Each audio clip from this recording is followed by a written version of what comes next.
And continuing on here, right here at the top, you've got these zoom buttons and play buttons, just like a VCR. And our data from Cleveland, we've pretty much had the software running for a couple hours here. So it's collected quite a bit of data, and these are pretty small storms that are moving out of our area. And you can see kind of the surrounding area.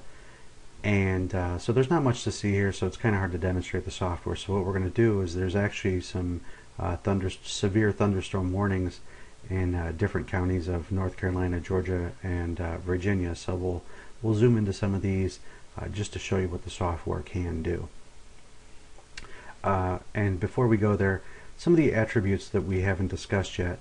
But when this data is downloaded from the National Weather Service, let me pause this just so it's a little clearer.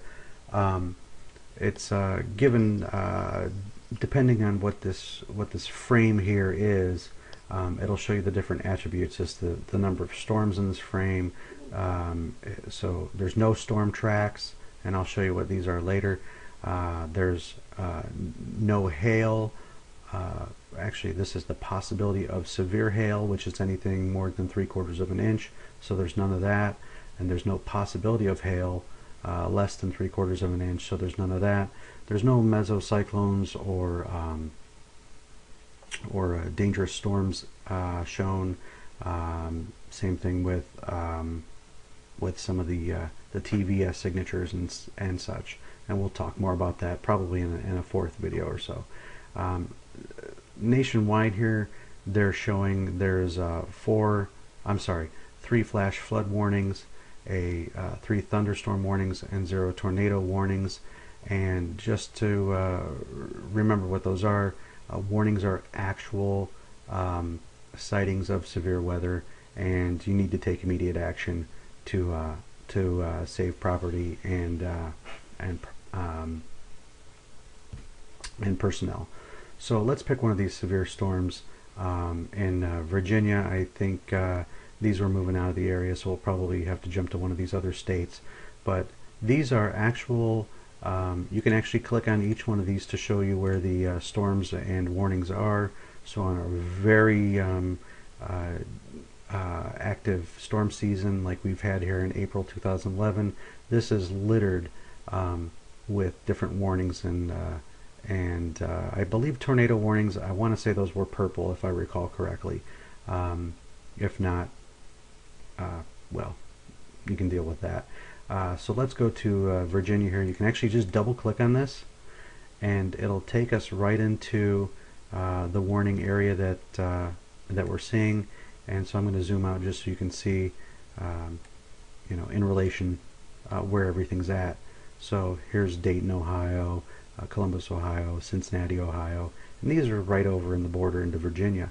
And we clicked on this severe weather briefing that expires from the National Weather Service at 10 o'clock. So the National Weather Service is saying that this storm is going to be out of the area by 10 o'clock and not pose any real threats. You can actually see the cursor change to a hand right here, right on this area of the storm, and it's showing exactly the severe National Weather Service bulletin right from the Weather Service, issued 9/52, May 3rd, from the National Weather Service out of Blacksburg, Virginia, and gives detailed information about the storm, when it's going to expire, the affected cities, etc., etc., etc. So this comes right from the National Weather Service. Winds in excess of 60 miles an hour, etc. So very concise weather information right from the National Weather Service. And you can close that, kind of get it out of the way. And if we click play here, it'll actually show us what the storm is doing and what the tracks are actually, what's been happening at these certain time frames. It's a little jumpy just because I was in here before. So you can see this is an image taken roughly 9:53 in the evening. It's 9:58 right now, and the next update in another 45 seconds or so before the next image comes in. And you can actually play this backwards, and you can see the storm kind of the radar imagery frame by frame. So that's kind of interesting to look at.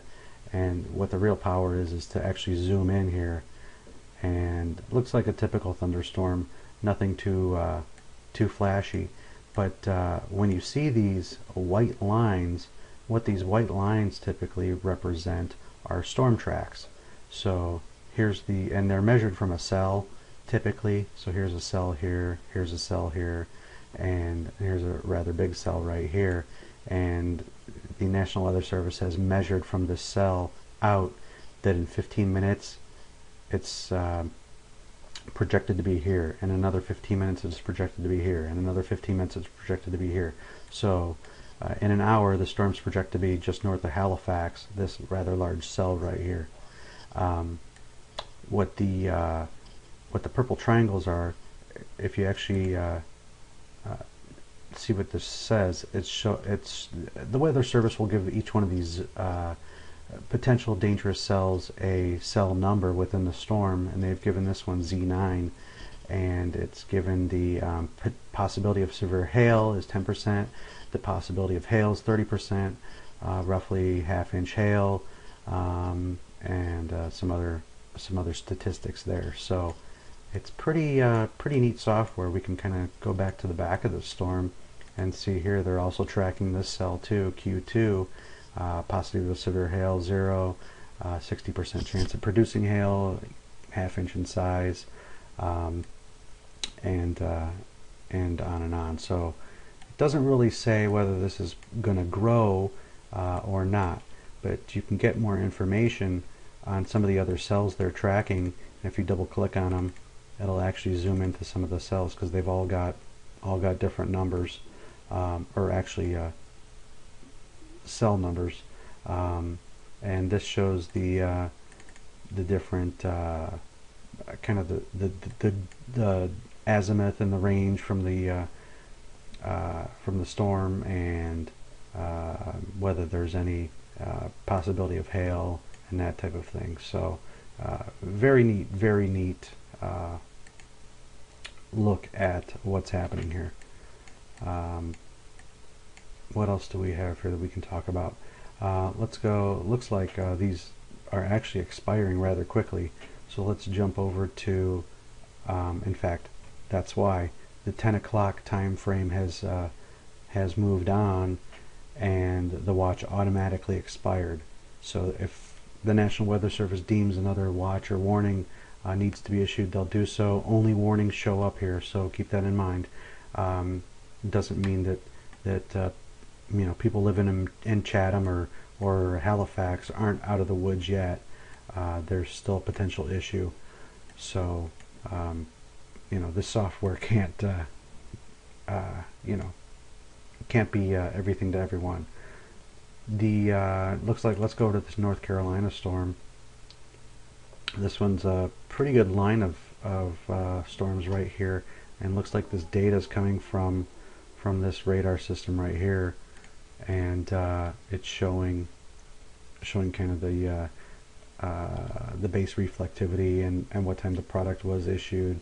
Looks like they're tracking 36 storm tracks. So all these white lines, there's 36 tracks in here that they're tracking, and there's it looks like there's these triangles. These are all possibility of hail or possibility of severe hail, and you can see the triangles actually fill in whether it's a possibility of severe hail versus just a possibility of hail. There's no cyclonic activity in any of these storms today, so we're not seeing much tornadic activity. Looks like we've got another watch here for Georgia, so that just cropped up, so we can go back and looks like there's storms happening down here, and we can actually view this one.